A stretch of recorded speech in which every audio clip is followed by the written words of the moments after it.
Bonjour à tous. Nous avons donc vu que si Dieu voulait entrer en contact avec nous, il utiliserait deux moyens de communication, la parole et l'écriture.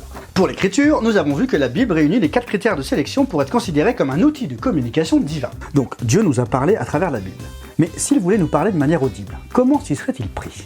S'il avait parlé avec une grosse voix qui vient du ciel, je pense qu'on aurait tous été terrifiés. I love you. Avec des petites voix partout dans notre tête. C'est ce qu'on appelle de la schizophrénie. Peut-être des petites voix dans nos têtes. Il y aurait un écart tellement important entre lui et nous que la communication serait impossible. Repensons à nos fourmis.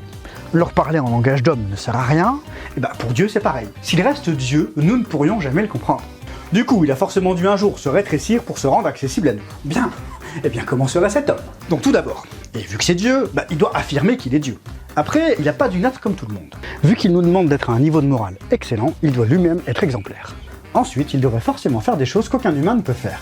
Et enfin, il doit pouvoir nous enseigner comme Dieu le ferait. Qu'est-ce que Dieu veut? Cherchons donc dans l'humanité quelqu'un qui remplirait ces 5 critères. Et je vais commencer par... Vous. Non, je rigole. Vous vous prenez pas pour Dieu. Si c'est le cas, je connais des gens qui s'occuperont très bien de vous. Prenons les grands inspirés de l'histoire. Siddhartha Gautama, fondateur du bouddhisme. Il n'a jamais affirmé être Dieu. Et les grands prophètes non plus. Abraham, Moïse, Ésaïe, Jérémie, ils ont tous dit avoir parlé avec Dieu, mais ils n'ont jamais dit qu'ils étaient eux-mêmes Dieu. Mahomet appelait Dieu Allah, mais il n'a jamais prétendu qu'il était lui-même Dieu. Le seul à avoir dit ça, c'est Jésus. Waouh, trop fort. Non mais attends un peu, c'est pas parce que quelqu'un prétend être Dieu qu'il l'est vraiment. La première hypothèse, c'est qu'il est complètement fou dans sa tête.